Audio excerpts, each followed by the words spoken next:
So good morning, good evening, good evening, everyone. This is Abhinav Agarwal, and welcome to the sixth episode of the Swaraj Q&A in collaboration with the Indic Academy. Today, we have Sanjeev Sanyal, economist, cartophile, Indologist, itinerant, and author joining us from Singapore.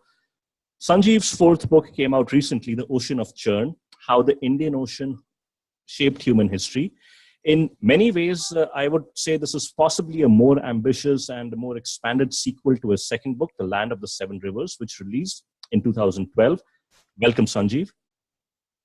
In The Land of the Seven Rivers, you attempted to bring out the connection between India's geography and its history, and in my opinion, succeeded quite brilliantly.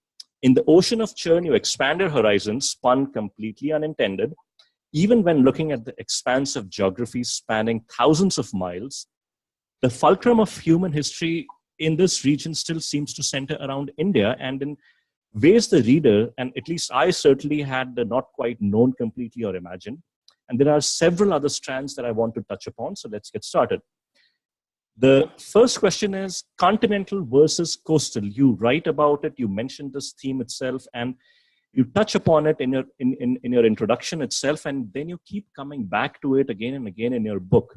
Can you elaborate what you mean by this and what may explain this continental fixation with our historians? Because your scope is more coastal and in no ways less important than the so-called continental fixation. So do you want to elaborate on what you mean? Yeah, sure. I mean, as I've written right at the beginning of the book, there are two very broad, biases that I've tried to deal with. One is, of course, more discussed about, which is the bias of the fact that much of our history is written with a very Western perspective, almost colonial perspective.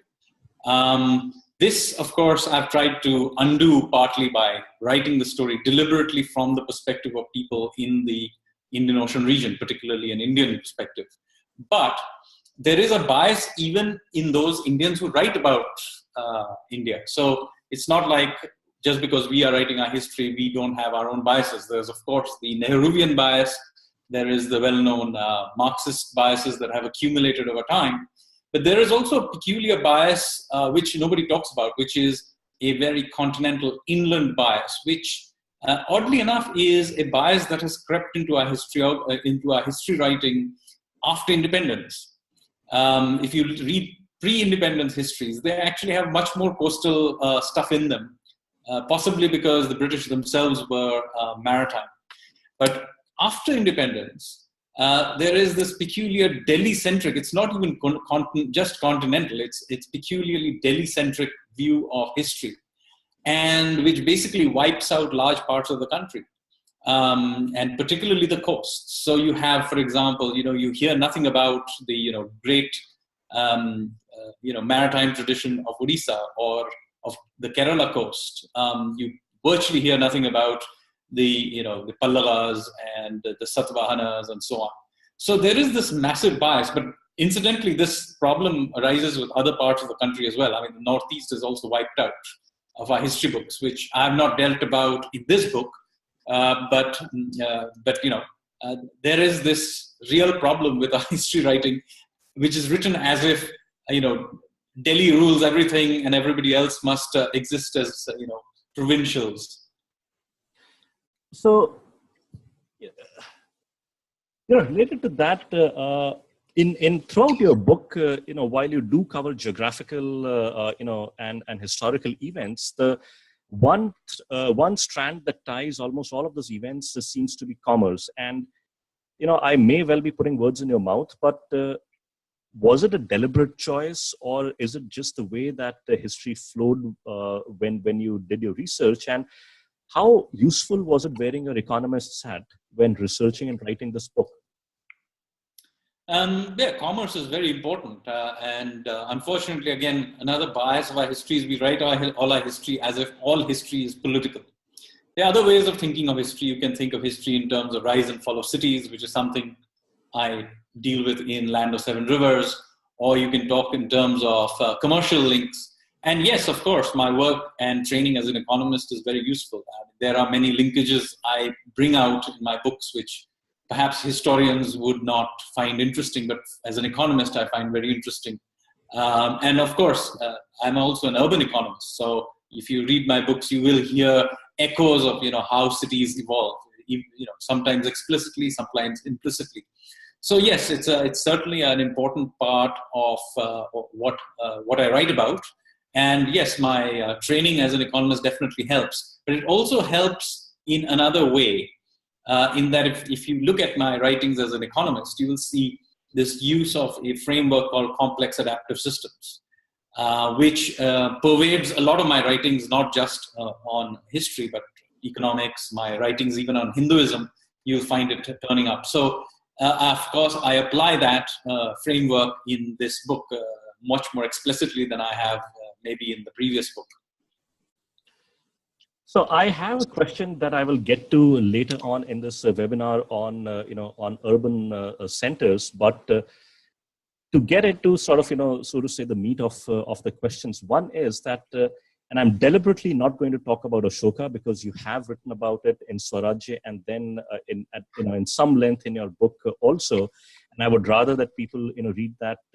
But my question is that, why is an emperor who sacked the Mauryan Empire less than 100 years after Ashoka's ravaging of Kalinga, and an emperor who defeated the Satavahanas, the Pandyas, and the Indo-Greeks missing from our history texts? I, certainly don't recall reading about this emperor during my school days, and I am, of course, as you will realize, I'm referring to Kharavela. Do you want to tell our viewers a little bit about this king and why he should merit a mention in our books, as opposed to Ashoka? Absolutely. I mean, I think Kharavela is a very important character. He's quite obviously at his height. He was the most powerful person in this Indian subcontinent. He was pretty much defeated everybody around him, and very importantly, he put an end to the Mauryan Empire.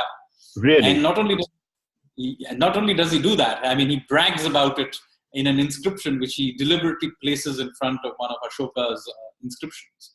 So he's a very, very important character in Indian history.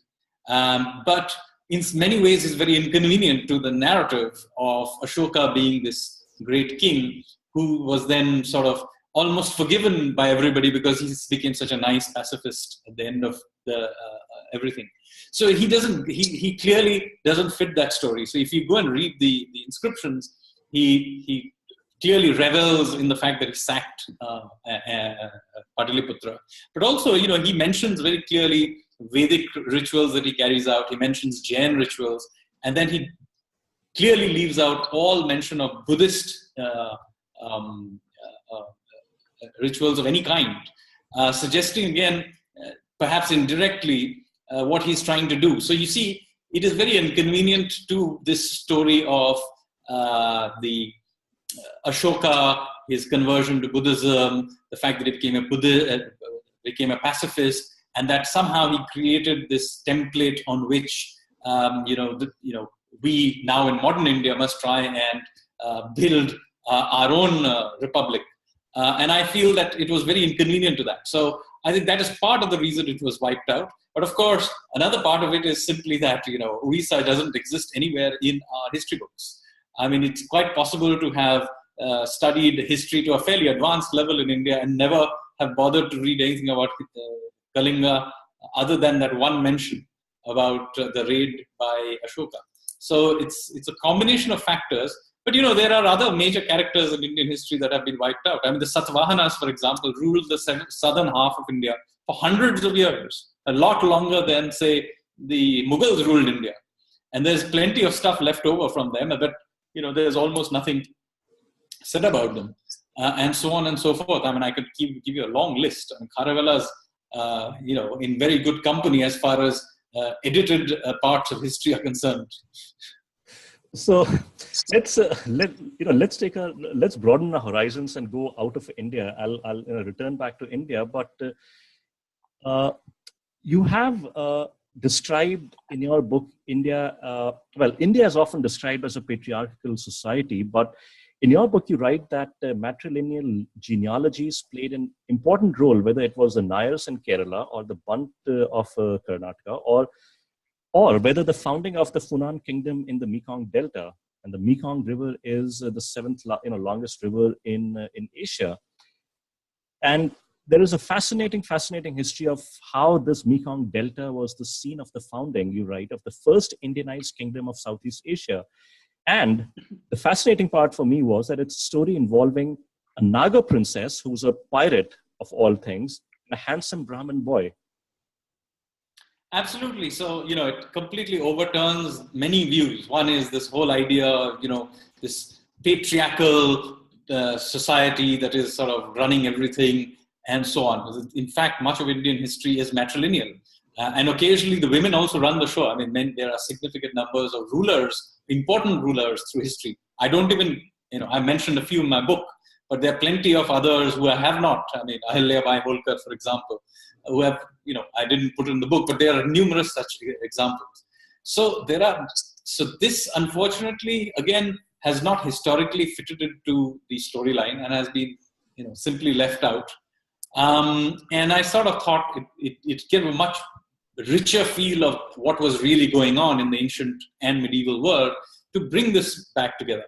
And of course, there is also this feeling that, there were these great caste rules that eternally stopped, say, upper caste from crossing the seas. Whereas ironically, whatever we know about Southeast Asian history actually starts with a Brahmin boy who makes his way to Southeast Asia. So let me actually recount the story, just because I think it's a beautiful story. So it's a story that is commonly recounted in Southeast Asian tales about the origins of their kingdoms and dynasties and so on. And interestingly, this the first place where this Indianized kingdoms began to sort of pop up, perhaps somewhere in the range of the 2nd century BC, happens not in countries that are close to us, as you may think, like Indonesia or something. It happens actually quite far out in southern Vietnam or Cambodia. And the story goes, and there are variations of it, but I will give you one general storyline, which is that there was a Indian merchant ship sailing along the Mekong Delta at some point in time, perhaps in the 2nd century BC, and it was attacked by local pirates. And so, obviously, they were in panic when a Brahmin boy who was traveling along in that ship called Kondinya, he organized the ship crew and he fought back the pirates. Now, there was a problem because although they had beaten back the pirates, the ship now was leaking. So they had to take the ship and ground it on the shore. And when they were on the shore, they were surrounded on all sides by perhaps the same pirates or a local tribe. But anyway, they were a local Naga tribe, a serpent tribe, which had surrounded them, and things looked quite dire. When Kondinya, of course, again, the brave boy he was, organized a defense, and he was going to fight back. But things looked pretty dire. When suddenly the leader of the Naga tribe, who was a princess called Soma, saw Kondinya and fell in love. And rather than attack the Indians, she proposed marriage to Kondinya. Now, I presume that Kondinya didn't have too much choice in the matter, but he accepted the offer and they got married. And not only did they get married, they set up a kingdom, which would grow on to become the kingdom of Funan, and later on would become, on one side, the kingdom of Champa in Vietnam, and on the other side, it would become the kingdom of Angkor. But what is interesting about this kingdom and lineage that they founded was that it was matriarchal, which is not surprising because you have to remember that Kondinya became king because of his marriage to a local woman. And so the lineage was matrilineal. And you find this female Naga matrilineal lineage popping up throughout history. Not just, you find people, whoever became king is either the son or the husband or nephew of one of these people from this Naga matrilineal line. And in fact, I argue that it is very likely that the Pallavas also became, got their royal legitimacy by virtue of a marriage to this same line. Fascinating. The this maritime prowess that India had owes its origins to the willingness of Indians of all castes to travel, overseas, and you bring this out very nicely in your book. And again, I don't know why this has been so hugely ignored in our textbooks, we're not going to get into that, but for example, you take the example of Rajendra Chola, who launched, as we know, some of us know, that he launched a major naval attack on the Srivijaya kingdom of Sumatra and Java in 1025. But it is not as simple as it may sound, because even here, there was one heck of a major geopolitical game going on involving the Indians, the Chinese, and the Srivijaya kingdom in the middle of it. And at the root of it was commerce. Little different, I would submit, from the geopolitics of today. 1,000 years later, tell us something about the Indian connection here. So one of the things that comes across very, very clearly if you begin to actually read history is that the ancient and early medieval Indians were very different in their world outlook than, say, what happened later on. And basically, you get a very strong sense of very intrepid people who are going outward, dealing with the rest of the world, pushing out influence towards others, but also absorbing influences, and risk takers of various kinds. And basically, these are people who are partaking of the world in multiple ways, whether it's geopolitics or commerce or whatever it is. It's certainly not people hiding behind walls trying to defend their pure culture or whatever. This is clearly a people who are really robust bunch of people, and that comes through it. One of the things I've tried to bring through into our book, in my books, and of course there is Rajendra Chola and the Chola period, which really bring this out. So, for example, if you were in the 10th and 11th centuries, world trade was all about this pipeline of commerce growing from the Fatimid of Egypt through the Cholas in southern India and out towards all the way to China. And at one point in time, thanks to support from the Chinese, the Srivijaya of Sumatra became excessively powerful and basically gained control of all the major trade routes, particularly the two main ones going through Malacca Straits and through the Sunda Straits. And what they began doing is began to extract high tariffs on the Indo-Chinese trade. So what happens is that, Rajendra Chola sends a warning raid, but that clearly doesn't impress the Sumatrans. So he sends a much larger raid in about 1025, which basically makes its way from Nagapattinam across the sea and then makes its way through the Malacca Straits, essentially sacking all the Srivijaya ports, and then finally defeats the main army in Kadaram in northern Malaysia, and then comes back. Now, why it's interesting is that it's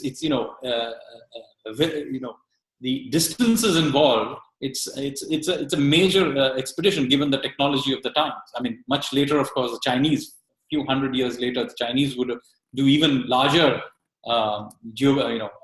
expeditions. But for the time, that was really, really quite a adventurous act. So the point I'm making to you is that India was very much a part of the world in multiple ways. And you basically had a people who were very much risk takers at multiple levels. And, to the size of these ships that sailed basically, the seas, you write, if I remember correctly, is that some of the largest Chinese ships were more than 400 feet long. And to put that in contrast, the ships that Columbus sailed with to the U.S., Americas, the largest ship I believe was less than 100 feet long. If memory tells me right. We are skipping time periods here. So when we are talking about these, grand treasure fleet of Zheng He, we are 400 years past Rajendra Chola. So remember that. Right. So time is passing and technologies are changing. But yes, in the early 1400s, the Chinese, by a long, long margin, far ahead of the Europeans. They in fact came into the Indian Ocean, and for a few decades they dominated it at multiple levels. They were changing kings in different places. They certainly promoted the Thais against the Khmers. They promoted the kingdom of Malacca against the Majapahit of Java, and so on. So they were playing geopolitical game and moving the chess pieces around. But what happened is that back in China, the internal politics changed.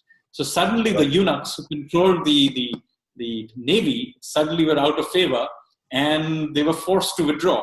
So thanks to domestic politics in China, there was a withdrawal of Chinese geopolitical power from the Indian Ocean, which interestingly opened up the space for the Europeans to come in. Fascinating. And you write that India's maritime leadership was slowly lost out to the Chinese and then the Arabs. And this happened because of the systematic destruction of temples by the Turks starting in the 11th century. And you write that finance was conducted from these temples was destroyed as the money was looted. And as a result, or maybe coincident with that, the Indians withdrew and ceded ground, and it sort of remains a mystery. And you say that you have not been able to find an answer to as to why this sort of a civilizational inward-looking tendencies developed. Do you want to tell us what reasons? Did you come across any reasons in your studies? So I have actually looked. So given the enormous amount of maritime trade that Indians were participating in, every section of society, from the Brahmins were crossing the seas in order to take up senior roles in governments in the Southeast Asia. The traders, of course, were the artisan class was benefiting from all the trade of cloth and so on. So everybody seemed to be benefiting from all this external trade, and it went on for a long time, starting from the Bronze Age right up to basically about the 12th century, and then suddenly the Indians disappear. Now, as I said, I have looked for an answer for this, but I'm not sure what the answer is, because effectively what happens is that you have, coincidentally to the sacking of the temples, there is also this disappearance of Indians from the Indian Ocean world. But this is correlation, it's not obviously causation. Even if, let's say, the sacking of the temples messed up the financing system, it still doesn't explain why it continued to be the case, say, when the Vijayanagar Empire rose. So I think there was a genuine change in civilizational attitude, cultural attitude towards risk-taking. I agree, it's a very unsatisfactory answer, but it's not an answer I claim to have, clearly, have come to. But it is true that suddenly after the 12th century, somewhere in the 13th century, we simply see Indians, let me qualify, Hindu Indians withdraw from the, partaking of maritime activities. Some people do continue, by the way, it's not completely zero. I mean, the Kachis, for example, continue to, sail. But yeah, you see a much bigger decline. But you do see Muslim Indians continue to participate a lot more than the Hindus. So there is some continuation of that. Part of it, of course, is that they had their earlier links through with the Arabs, and so that continued. Okay, that forms a very nice segue to my next question, which is that for several centuries, right, that the Arabs were very successful in managing to conceal from the Europeans, the secrets of their trade with India. So they had established themselves in the intermediaries, and they were very successful, and both in the trade as well as protecting the trade secrets, so to say. So when Vasco da Gama finally managed to find his way to India, he landed at Calicut, right? And what was stunning was that the brutality and sadism of the Portuguese seems, it's unnerving. And you write how the Portuguese captured 10 ships in Calicut and burnt their crew in full view of the people ashore. And how on his second voyage to Calicut, Vasco da Gama captured 800 soldiers and had them killed by hacking off their arms, noses, and ears. What explains the savagery? Because at least reading from your book, commerce on the eastern shores of the Indian Ocean, or if you go to the east of India, it seems to have been largely devoid of such such savage levels of violence. Why did what are your thoughts on that, Sanjeev? So, I mean, it's not like the Indian Ocean world wasn't, was devoid of savagery. I mean, we discussed Ashoka in the beginning. So there was periods of violence, and the Indian Ocean world, at least the inland parts of it, had experienced the Turkic and Mongol invasions, which had been pretty savage as well.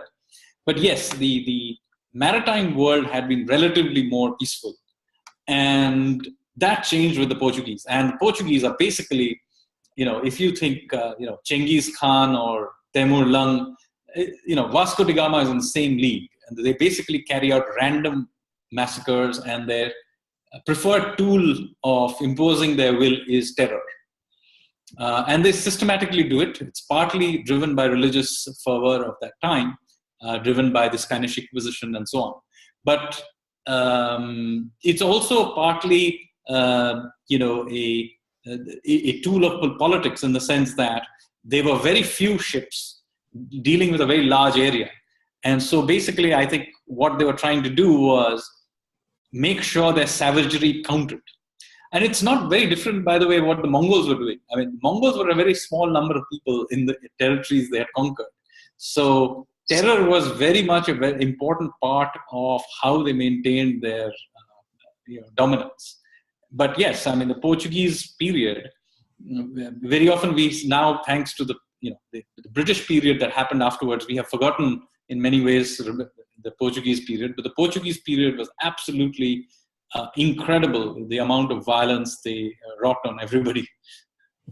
So on the same lines, we talk about the Portuguese, but our history books have almost next to nothing to talk about the Maratha naval admiral Kanoji Angre, who inflicted basically one humiliating naval defeat after another on the English.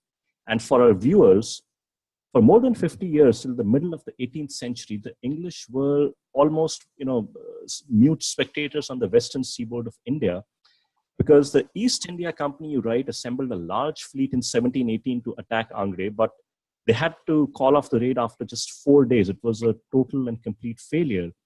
In 1722, just 4 years later, this time you had a combined fleet from the Royal Navy, the East India Company, and the Dutch, I believe, who attacked the Marathas, and they failed yet again. So, if the British historians choose to dismiss or refer to Kanoji Angre as a pirate, it is at least understandable. But what about our eminent historians?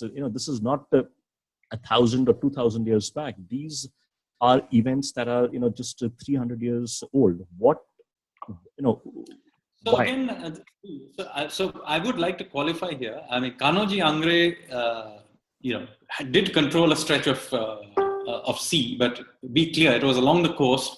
If you went further away from the coast, the English still controlled the seas. So his naval power was much more coastal.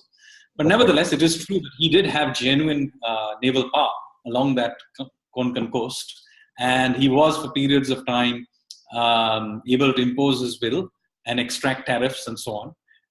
And he was a genuine official of the Maratha Empire. So his being presented as some sort of a pirate is entirely unfair.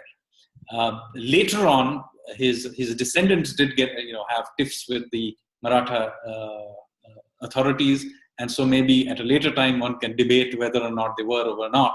But certainly Kanoji Angre himself was a genuine official. He had genuine power, and for a period of time he did genuinely control parts of the coastline. Now, why they have not been brought up more in our history books is again a part of the same story. One, an extreme Delhi-centric view of the world, and secondly, a continuation of many colonial era biases that we have continued. I mean, this is hardly the only one. I mean, we continue to have racist theories like the Aryan invasion theory still in our textbooks, and there are many more. I mean, we will still use epithets like saying Chanakya was the Machiavelli of India. I mean, why? So this is a part of the same problem, in that we have continued after independence to basically continue to read our history as if we are not telling our own story. So in fact, if you read the standard history books, you'll see they'll still talk about some Cunningham did this and Cunningham said that. Come on, you can go see the sites yourself today. Why do you need to see what Cunningham thought about 150 years ago? So, yes, I wanted to talk about one thing which slipped my mind. Yes, it is that for our viewers who have not yet read your book, you do dwell on the Aryan aspect also, and you talk about recent genetic studies and DNA studies that have come out that should put, to borrow a phrase, the final nail in the coffin of that so-called invasion theory. But I'm not going to get into that because I think there's so much more that is there in this book. So I will now talk about the Khmers, who you say ruled much of modern-day Cambodia, Thailand, and Laos. And the Angkor Empire itself was founded by a person named Jayavarman II, who you write conducted the Vedic ceremony that allowed him to declare himself a Chakravarti Samrat. But the temple of Angkor Wat was built only some 3 centuries later in the 12th century by Suryavarman II. Now, you had talked about your interest in complex adaptive systems and urban and urban agglomerations, and you write that at its peak, Angkor was the largest urban agglomeration in the world, and where commerce was conducted, and this was a huge surprise to me, mostly by women. And you speculate that Angkor finally died out because of a scarcity of water. Recent LiDAR studies have expanded our knowledge of Angkor, but can you tell our viewers more on the fall of Angkor and what possibly modern day relevance we can draw from it? So individual countries of that time, basically we are talking about the 15th century. This is the 1400s. And within a few decades, you have clear decline in all the major Hindu-Buddhist kingdoms of that region. Now, individual cases, there is obviously, Angkor gets sacked by the Thais, the Viet sack the Chams, and so on and so forth. But the question is, why do all these kingdoms fall apart so quickly after having existed for over 1,000 years at about the same time? And I'm speculating here, so I don't have a full answer, but there is some evidence to show that one of the reasons that Angkor in particular fell apart, and possibly Java, it had something to do with their hydraulics falling up, the hydraulics on which rice irrigations ran, falling apart for some reason. So this is still speculative. There is some evidence from climate studies and looking at the ground surveys and so on. So it is still speculative, but there is some reason to believe that there may have been a climate change element to it, that for a few decades, rainfall may have gone awry, there may have been long droughts. And so all these rice-based civilizations basically fell apart. So this is interesting because, even Vijay, the empire of Vijayanagar and Hampi had a hugely massive irrigation system in place to get water from the Tungabhadra river into the mostly rocky areas. But coming back to India, again, to talk about the British, we all sort of read at some point or the other that Robert Clive, the architect of the victory, of the English victory in the Battle of Plassey, was corrupt, and he was tried when he went back to England. But this corruption seems to have been much more pervasive in the East India Company, and you write it might have been because of the low salaries and the temptations to do private trade. But my question is that in all of this corruption, there's again, I'll use it again so many times, but I think it's still fascinating, that connects U.S. Ivy League university's founding, the East India Company, and the governor of Madras all together. You know who I'm talking about. Yes, of course. So it's quite interesting. If you read the history of the East India Company, you get a very different impression than the one you would by reading Indian views on the matter. And here, I think it's very instructive to read the Western view of what was going on then, because we tend to have this view that it was a well-oiled machine that was slowly gobbling up India. But in fact, what was going on, it was actually a bunch of really corrupt adventurers who had turned up in Asia, had access to this big machine called the East India Company, but were basically using it for their own benefits. So, of course, many of them do get, including Clive and Warren Hastings, etc., did get, prosecuted for corruption and so on. But of course, there were several others, and it was blatantly done. And you have, for example, Yale, who was the governor of Madras, who accumulated a huge amount of wealth from private trade, but also siphoning off money from the Madras municipal coffers, I presume, and did all kinds of things and basically became very rich, and you had to be ultimately removed.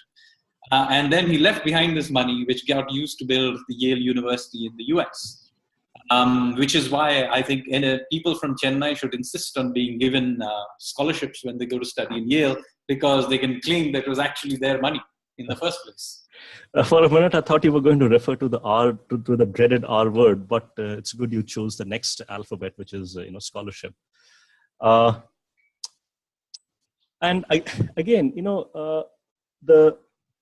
there was a long-standing battle for the control of India between the English and the Portuguese and the French and the Dutch for many years. And we learned that, again, English rule in India was cemented with the 1757 Battle of Plassey, but that is a battle that the English won. And we learn, however, almost next to nothing about, say, the Dutch, who were as active in South Asia as the English. And again, I'll ask you to talk a little bit about this gentleman who was responsible for delivering this crushing blow to the Dutch 16 years before the Battle of Plassey, I think in 1741. So what is interesting here is that, the Battle of Plassey itself was no more than a skirmish. I mean, basically nothing much happened. And the reason that the English East India Company suddenly became so powerful after that was because the conditions were already in place for their takeover. And they had already gotten rid of course, they had already managed to weaken the French.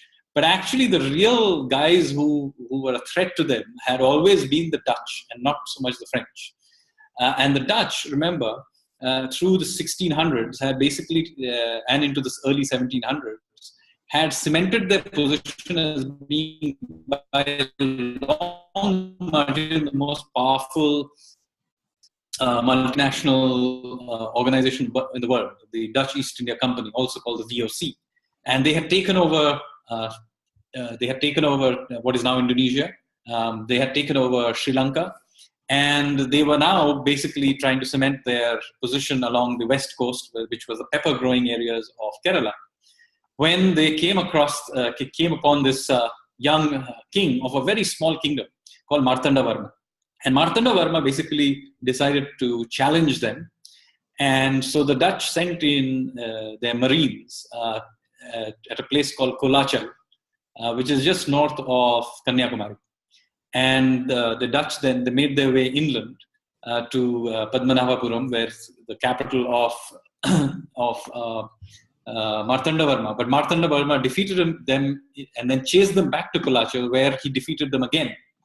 And as a result of that, the Dutch were so badly defeated that they never recovered again. In fact, he defeated them a few more times after this as well. But this was the main one. And then from that point onwards, the Dutch went into decline. Now, this is a major event in world history. It's not just in Indian history. Because after this, the next time that a European power was defeated by an Asian power was in 1905, when the Japanese defeated the Russians in a naval battle. Now, all history books around the world teach you about this, but nobody tells you that, a little less than 2 centuries earlier, Martanda Varma had done the same thing. So it is quite amazing that we Indians, I mean, unless you happen to be from southern Kerala, you probably have never heard of Martanda Varma. And yet he's such an important person. Fascinating. You know, it would seem that our colonial hangover in education still continues to the day. Uh, while we are talking about these colonial powers, there is, I'd like you to touch upon one last very engrossing interconnected thread that contains in it the theft of textile technology, evangelism, the English, the Opium Wars, and I think the founding of Singapore. All five events are interconnected, and I had not thought of putting the threads together till I read about that in your book.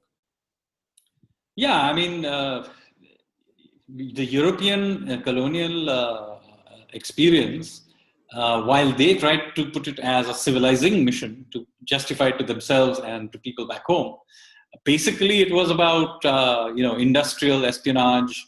It was about corruption. It was about drug running, massacres, and all kinds of things. I mean, it was basically a criminal enterprise being carried out on a gigantic scale. In which, incidentally, people of this part of the world sometimes participated in enthusiastically and benefited from. So it's not like, there were some Indians and there were some Chinese who benefited from it too.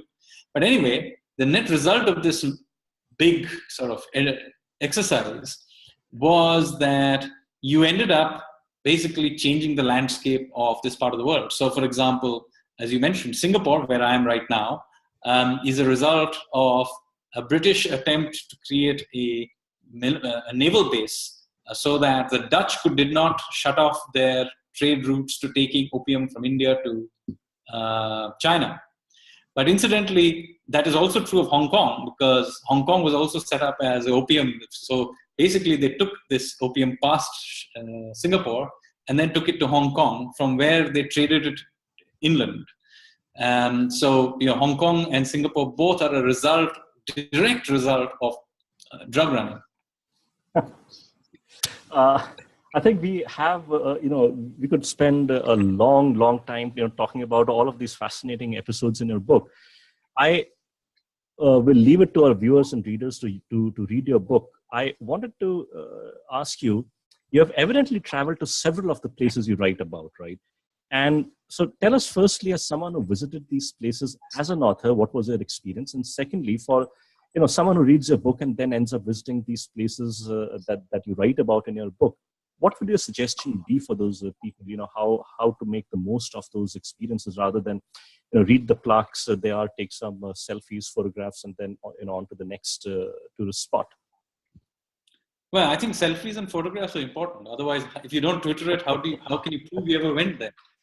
But jokes apart, I think it's very important to visit, touch, and feel the places. And you don't necessarily have to go off to some remote place. I mean, I have visited many places along this, and I enjoyed it. Places like Zanzibar. I drove along the coast of Oman. I drove down the Kerala coast and up the Tamil coast. I visited many places along the coast of Odisha and so on, and all over Southeast Asia and so on. And I hope I have given you a flavor of some of these places. So when you read my books, hopefully you will get a flavor of these places. But I think you don't have to go to remote places. I mean, many of the places I mentioned are in large cities, possibly the ones you're sitting in right now. If you happen to be on a coastal city, I mean, there are places in Mumbai that are, linked to this story, which you can see. I talk about David Sassoon's home, which is now a hospital in Bombay. You can go and see it. There are many places in Chennai that I mentioned that you can go and see. So I'm trying to encourage people to engage again with their history. It's not something that just happened. It's part of who we are, and it's important to experience it. You're right. You talk about Kanchipuram. In fact, I think in the introduction of your book itself, you talk about a gathering of the important people in Kanchipuram that led to voyage across the seas. And I'll again let people read that. But you mentioned driving along the coast of Oman, and there's one more question that I have that I must ask, which is that most of Indians know about the Portuguese only by their occupation of Goa. there are several other aspects of Portuguese as a colonial power in India, and I particularly like the one that you describe in your book about an Indian trader who was responsible for the eviction of the Portuguese from Oman in the 17th century. It's I mean, if had I read it elsewhere, I would have read that as the plot of some very, very over imaginative Bollywood writer. But tell us about that. Actually, fact is always more fun than fiction. There are the Indian Ocean history is full of over the top characters. Warrior princes, pirates of all kinds, and of course, you're referring here to the story of Narottam.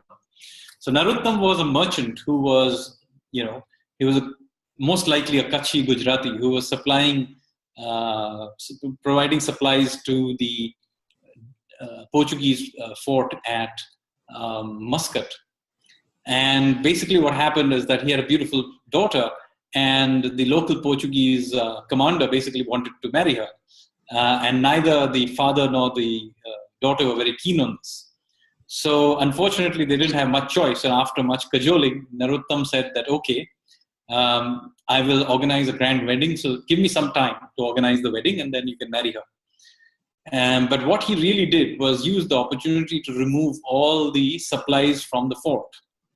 And then he informed the Omanis that the Portuguese were not in a position to defend the fort because they didn't have any supplies. And so the Omanis attacked and took over the fort. And this is how the Portuguese were evicted from Muscat. Now, as I said, there are such stories everywhere in the history of the Indian Ocean. And, I wish they found more of them found their way, not just into textbooks, but into the general knowledge and awareness, because this is really the story of, that gives color to what was going on. These are real people with real problems, and many taking chances and doing extraordinary things at many levels. Indeed, in fact, I think, and also I'll say this for the benefit of our viewers, is that having read the book, I would say that it is written in a style that is very conducive for, I think, middle school graders also to read. And there is absolutely nothing in it which is very, written in a very dry and terse academic manner. I certainly intend to do that, to have, at least my elder daughter read it. I think it will form some sort of a relief from what she's reading in our history books as of now. But so thank you for that, Sanjeev. My last question is, before we open this up for Q&A, is that what next? You are a self-confessed cartophile. Can we expect a more map-themed book on history and geography, or what is it that you're working on next? Difficult question. I'm not thinking of writing immediately. I do have a 50% finished book of short stories, satirical short stories, which I may work on. So that's a completely different genre. Or I may work on something on economic theory. I know it sounds boring, but I'll try and make it as interesting as possible. I have somewhat heretical views on economic theory, which I may put down on paper. Okay, in either case, I think we'll look forward to it. Which brings me to the end of my Q&A. I would, if people have any questions on that they want to ask, they can send them over the chat window. You can obviously ask Sanjeev questions via Twitter. He is on Twitter, and I believe your Twitter handle is Sanjeev Sanyal, all one word, right? Yeah. And now, how do I see the questions? Do I click on the? If you click on the chat, icon at the bottom of your conferencing toolbar, I will go through it and I'll see if there are questions that have come in. You might be faster at looking at. So, okay, I'm going through that. Thanks, Satan. That's a real sign. Okay. Okay, so Ram Rani ji has a question. She says, pirates were supported by the British Crown to attack Spanish ships carrying New World gold. These officially supported pirates were the manpower that formed the East India Company. Well, no surprise there, given the Robert Clives and the others. But okay, so the question. Yes. Yeah. By the way, my book does talk about Henry Every. Yes. Who was a privateer, as you described, who was being sent by the British Crown to carry out pirate raids on the Spanish, but decided that it was much more fun to carry out pirate raids in the Arabian Sea. And I do describe that he actually carried out the biggest haste in pirate history when he took over one of Aurangzeb's ships and emptied it out of all the treasure. And then he disappeared. And he inspired, consequently, a generation of pirates, who became such a nuisance that the British themselves had to put them down.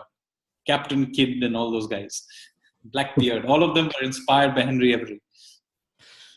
Okay, so I have one question that has come up, which is a very interesting one. It's the question is from Sridhar, and he says that Sanjeev, when you interacted with Tamilians, did they show signs of being aware of the rich history as you described? Since Tamil Nadu is being ruled for the past 50 years by Dravidian parties, I expect at least Tamil Nadu not being Delhi-centric to study their history. Or it says, I expect at least Tamil Nadu not to be Delhi-centric in the study of their history, if I read the question right. Well, I agree that in the region that you go to, there is some awareness of some of the people I talk about. So, if I go and talk about Kharavela in Odisha, they will know about Kharavela, but nobody else will. So same thing is true. Yes, of course, the Tamils are aware of the Cholas and Pallavas. But I think one of the things that came together from hopefully my book, which I got feedback from a lot of people, was suddenly they felt that, these were not isolated characters working, happened to be there. Suddenly you could see that they were part of a network, that they were part of the grander geopolitics or grander action that is happening. So I think the thing that the penny dropped in some ways for many people, that what the wider context was. And, so that I think was something that in many, many cases, not just in Tamil Nadu, that I think people took away from the book. Having said that, I would say that although I've written a lot about the coastal areas, my characterization of these people would not make Dravidian parties or any other kind of cultural purists very happy, because my book is about churn. So the Sangam people, who are seen as the pristine Dravidians that many people, the Dravidian movement, may be proud of, in my books is a completely different type of people. They are much more open, mixed, traveling, in fact, accepting all kinds of non-Dravidian influences with ease. In fact, they would have laughed at this business of Dravidian purity, because the traditional view of the Dravidians of that time, or the Tamils of that time, is that in fact the Tamil language itself was standardized by Rishi Agastya, who was from the north. One of their greatest kings, Nandi Varman II, was Cambodian. Yes. So consequently, using my writings to glorify some pristine caste is not going to help you. Well, given that the Aryan Dravidian theory itself is the story of myth, but we'll not talk about that. The questions are coming in fast and thick and fast now. One question is, what do you think is needed in terms of theoretical or methodological changes in the study of human history, or do you think it is merely an ideological, that is a regressive left issue? Well, see, all history is written from some perspectives. So you need some framework.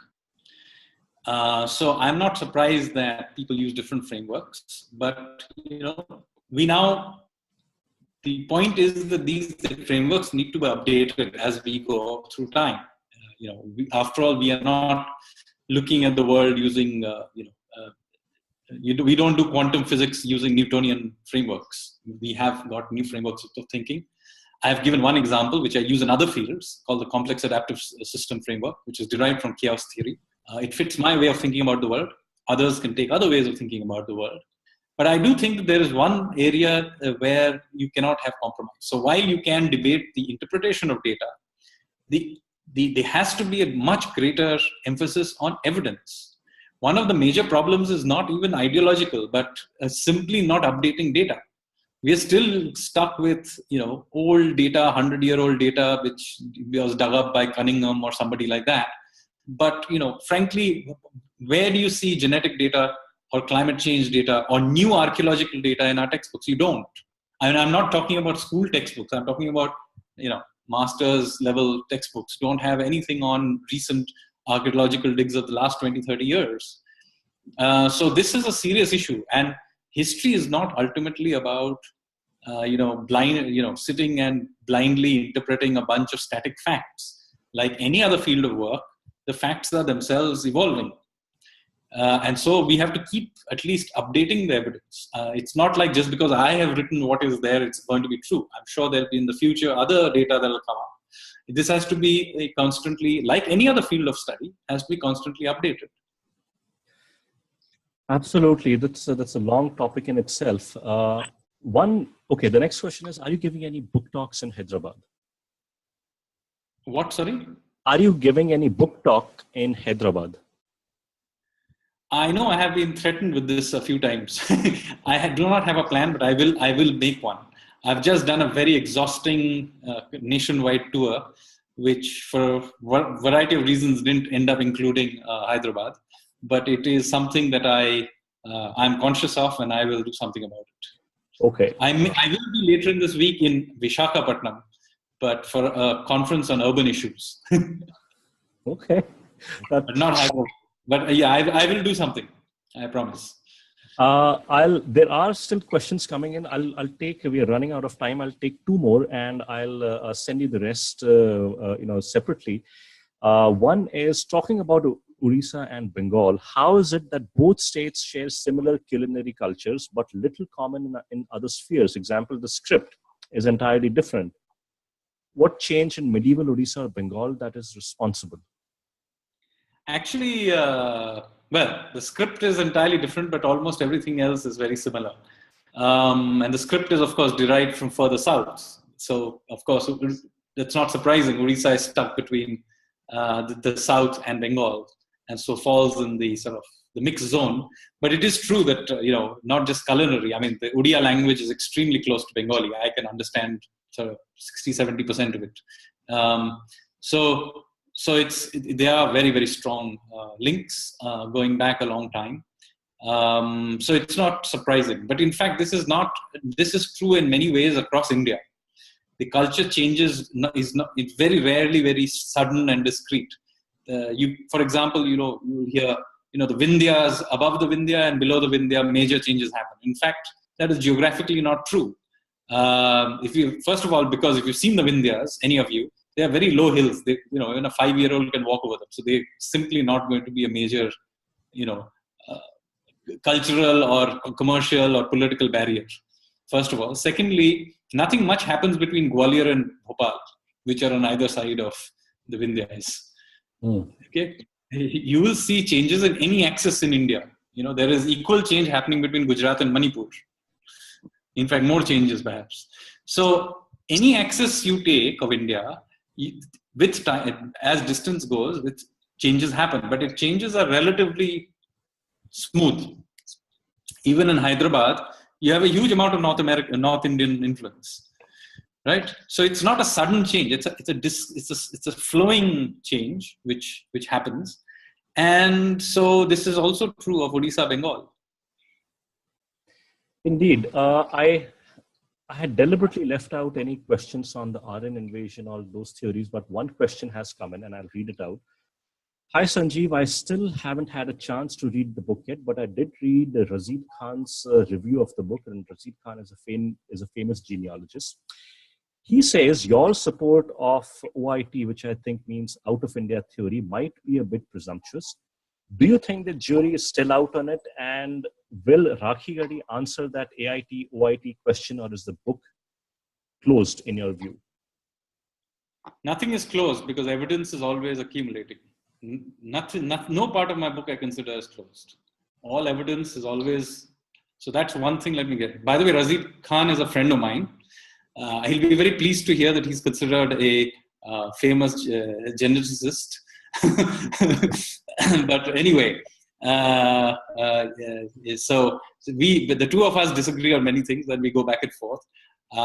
His disagreements with my data, by the way, are based on his own interpretation of data, which I pointed out has not been published.